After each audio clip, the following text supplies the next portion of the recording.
जब उन्होंने सत्ता पर तमाम तरह की साजिशें करके कब्जा किया तो वो हमको ये समझाने लगे कि हम तो शूद्र हैं साहब। अरे हम तुम्हारी वर्ण व्यवस्था नहीं मानते, इसलिए हम खुद को शूद्र भी नहीं मानते। हम तो शासक लोग हैं और तुमने हमें गुलाम बनाया है। हमें जातियों में बांटा, हमें मजहब में बांटा, हमें तमाम चीज़ों में बांटा। और ये बांटने वाले फिरका परस्त लोग इस मुल्क को हमेशा गुलाम तभी तो बनाए रखेंगे जब हमें बांट कर आपस में लड़ाएंगे। रोज मंदिर मस्जिद के नाम पर लड़ाई। और इस जम्मू में अभी कुछ दिन पहले एक होम मिनिस्टर जो खुद अपने बेटे को कभी धर्म और मजहब को बचाने की लड़ाई में नहीं भेजता, वो लेटरल एंट्री कराकर उसे बीसीसीआई का चेयरमैन बनाए हुए है और हमारे आपके बच्चों को कहता है कि धर्म खतरे में है। वो आके आरक्षण दे रहा है। इस संविधान का बहुत सारा हिस्सा तो खत्म कर दिया गया है और अब इस देश में इमरजेंसी लगाने के लिए कोई घोषणा नहीं होगी कि अब आज रात 8 बजे से अब इस देश में इमरजेंसी का माहौल है। वो नोटबंदी के लिए होगा कि ये कैसे हुक्मरान इस मुल्क को मिले हैं जो किसानों की खुशहाली के लिए कानून बनाते हैं और किसान ही उसका विरोध करता है। वो छात्रों और शिक्षकों प्रोफेसर के लिए नई शिक्षा नीति बनाते हैं और जागरूक समझदार प्रोफेसर और छात्र उस नई शिक्षा नीति का विरोध कर रहा है। जिस देश में स्कूल, कॉलेज और विश्वविद्यालय के लिए लड़ाई होनी चाहिए, नौजवानों को तैयार किया जाना चाहिए, उस मुल्क में रोज सियासत मंदिर मस्जिद के नाम पर दंगाई बना रही है आपके बच्चों को।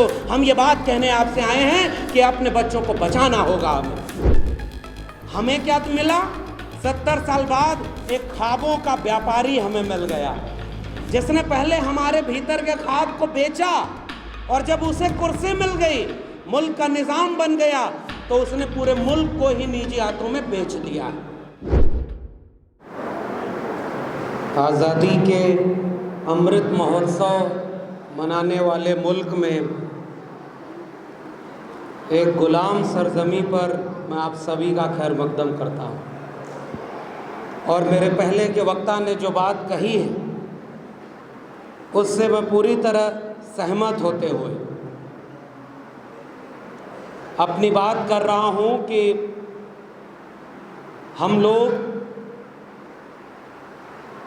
आज जम्मू के इस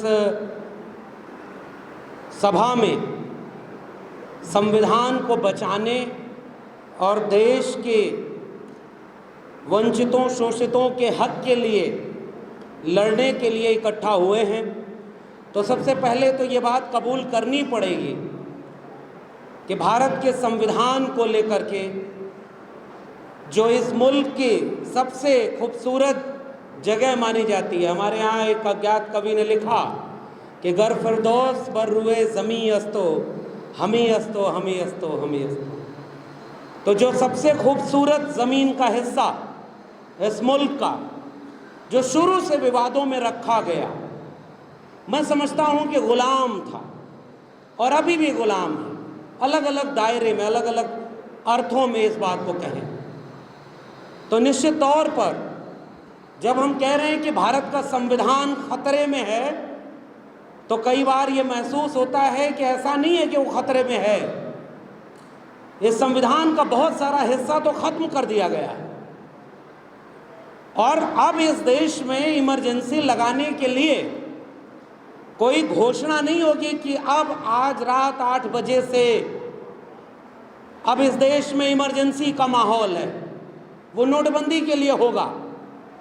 लेकिन संविधान लागू रहते हुए भी जैसे इस देश के बहुत बड़े हिस्से में सरकारी नौकरियों को खत्म करके सरकारी शिक्षा को निजी हाथों में बेच करके लेटरल एंट्री करके भारत के संविधान का एक बहुत बड़ा हिस्सा खत्म कर दिया गया है, वैसे ही यहाँ भी आपके ऊपर एक ऐसा आरोपित विचार और ये दावा किया गया था कि जो हम कर रहे हैं उससे इस इलाके की बहुत खुशहाली होगी। तो मैं एक बात सोचता हूँ कि ये कैसे हुक्मरान इस मुल्क को मिले हैं जो किसानों की खुशहाली के लिए कानून बनाते हैं और किसान ही उसका विरोध करता है। वो छात्रों और शिक्षकों, प्रोफेसर के लिए नई शिक्षा नीति बनाते हैं और जागरूक समझदार प्रोफेसर और छात्र उस नई शिक्षा नीति का विरोध कर रहा है। इस देश में श्रमिकों का कानून बनता है तो वो इसका विरोध कर रहे हैं। वैसे ही मुल्क के इस इलाके में ऐसा कानून बनाया, ऐसा नियम पास किया कि यहाँ के लोग उसे कबूल नहीं कर रहे। तो एक बार बताओ तो सही कि आपके बदली हुई मंशा ने कितनी खुशहाली यहाँ के इलाके में की। एक व्यक्ति पर कितनी सेना यहाँ लगी हुई है। और मुझे तो याद आ रहा है इस चूंकि परिसंघ के इस सम्मेलन का जो मुख्य उद्देश्य है इस मुल्क के आईन को बचाने का, असल में हम लोग मैदानी इलाके से चलकर आए हुए लोग, हमारे लोगों की एक ट्रेनिंग बड़ी ख़राब हुई है कि हम उत्तर भारत के थोड़े से मैदानी इलाके के लोग ये समझते हैं कि पूरा भारत हम ही हैं। ये हमारी ख़राब ट्रेनिंग है। हम अपनी भाषा को, हमारे यहाँ के कुछ लोग इसीलिए कहते हैं कि हमारी भाषा को राष्ट्रभाषा बना दो। हमारे यहाँ के तहजीब, हमारा कल्चर, हमारी मान्यताएं वही पूरे मुल्क की हैं। मगर ये मुल्क तो असल में एक ऐसा गुलदस्ता है जिसमें कई रंगों के फूल खिले हैं ना। और आज इस मुल्क के हुक्मरान इस मुल्क के आईन को बर्बाद करके, इस मुल्क के दस्तूर को पूरी तरह तबाह करके ये चाहते हैं कि हम एक ही रंग में पूरे मुल्क को रंग दें। और इसीलिए इस मुल्क में जो भी कमज़ोर है, और असल में वो कमज़ोर था नहीं, कमज़ोर बनाया गया। मसलन इस मुल्क के ओबीसी, इस मुल्क के एससी, इस मुल्क के शेड्यूल्ड ट्राइब, ये कोई कमज़ोर लोग नहीं है। इस मुल्क के 90% लोगों ने इस मुल्क को बनाया है। किसान, कुमार और तमाम वो जातियां जिन्होंने हाथ से श्रम करके इस दुनिया को रहने लायक बनाया। और जब वो लोग, थोड़े से लोग, जब उन्होंने सत्ता पर तमाम तरह की साजिशें करके कब्जा किया तो वो हमको ये समझाने लगे कि हम तो शूद्र हैं साहब। अरे हम तुम्हारी वर्ण व्यवस्था नहीं मानते, इसलिए हम खुद को शूद्र भी नहीं मानते। हम तो शासक लोग हैं और तुमने हमें गुलाम बनाया है। तो सबसे पहली बात मेरी ये है, आओ इस मुल्क के वंचित शोषित लोगों, जितने भी लोग हाथ से श्रम करते हैं, मैं उन सबको एक कैटेगरी में मानता हूँ। हमें जातियों में बांटा, हमें मजहब में बांटा, हमें तमाम चीज़ों में बांटा। और ये बांटने वाले फिरका परस्त लोग इस मुल्क को हमेशा गुलाम तभी तो बनाए रखेंगे जब हमें बांट कर आपस में लड़ाएंगे। रोज मंदिर मस्जिद के नाम पर लड़ाई, जिस देश में स्कूल, कॉलेज और विश्वविद्यालय के लिए लड़ाई होनी चाहिए, नौजवानों को तैयार किया जाना चाहिए, उस मुल्क में रोज सियासत मंदिर मस्जिद के नाम पर दंगाई बना रही है आपके बच्चों को। हम ये बात कहने आपसे आए हैं कि अपने बच्चों को बचाना होगा हमें। और वो नहीं चाहते कि हमारे बच्चे एक अच्छी तालीम पाएं, और ऐसी तालीम जो हमारी पीढ़ियों के मुस्तकबिल को बदल सके। इसलिए जम्मू के लोगों, हम पहली बार जम्मू आए हैं। मैं शुक्रिया अदा करूंगा आयोजकों का कि उन्होंने ये मौका दिया कि मैं जम्मू में आकर अपने अंदर ये हिम्मत लेके लौटूं कि मुल्क के आईन को बचाने की हमारी लड़ाई जारी रहेगी। और दूसरी और आखिरी बात, और ये बात ये है कि असल में लोग कहते हैं मैं तो साहित्य का विद्यार्थी हूँ। साहित्य में किसी देश, काल और वातावरण की, जाति, धर्म की सीमा नहीं होती। मुझे एक शायर याद आ रहा है और पढ़े लिखे लोग उस शायर का मुल्क भी जान जाएंगे। दीप जिसका महल्लात ही में जले, चंद लोगों की खुशियों को लेकर चले, ऐसे दस्तूर को, सुबह बेनूर को मैं नहीं मानता, मैं नहीं मानता। और मैं हबीब जालिब को याद करते हुए मैं खुद हिम्मत लेना चाहता हूँ।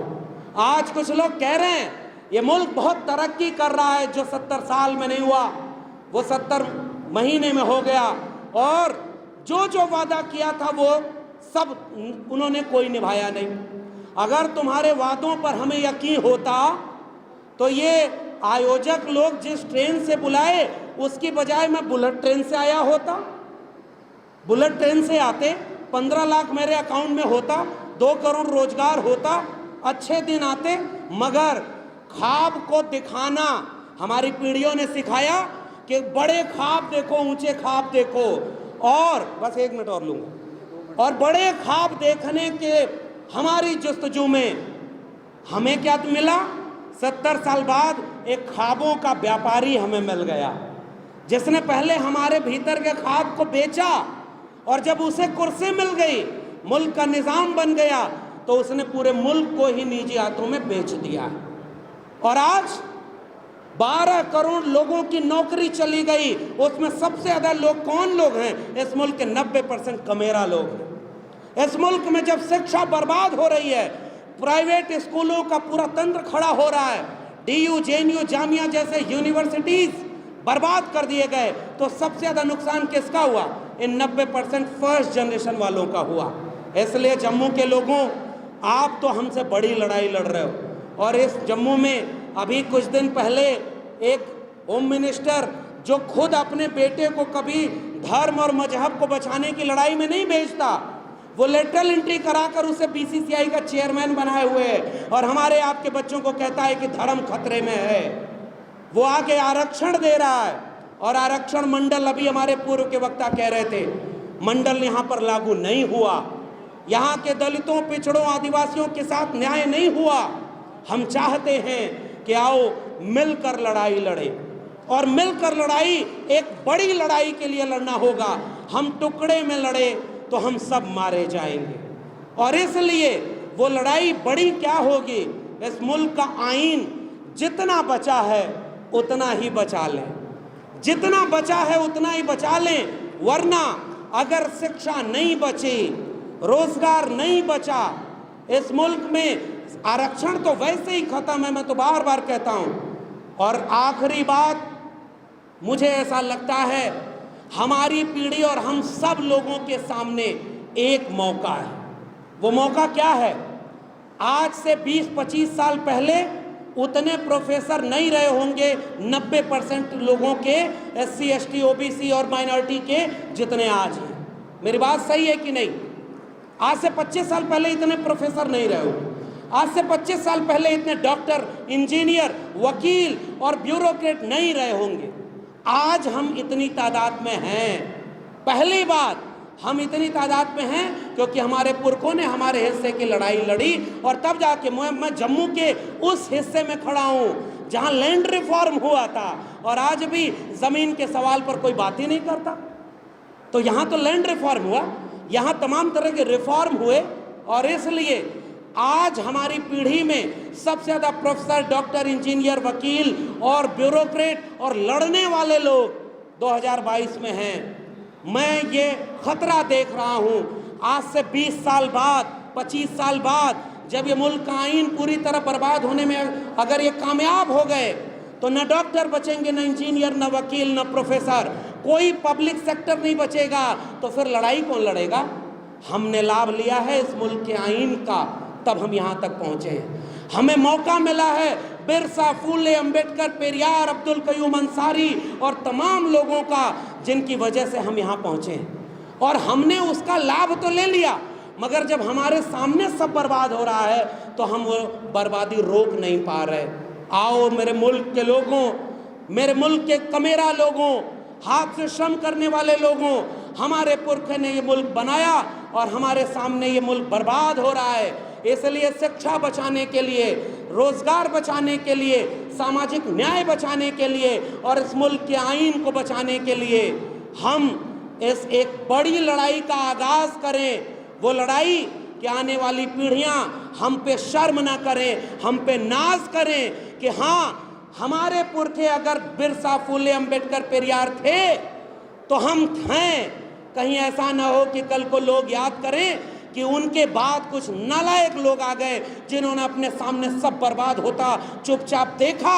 हम उन नालायकों में शामिल न हो। इसलिए आओ अपने आप से एक भरोसा करें, उम्मीद जगाएं कि मुल्क के इस आईन को बर्बाद करने वाले इन तानाशाह हुक्मरानों के खिलाफ इस मुल्क के आईन को आगे रख करके अंतिम दम तक यह सामाजिक न्याय की लड़ाई लड़ेंगे, जीतेंगे।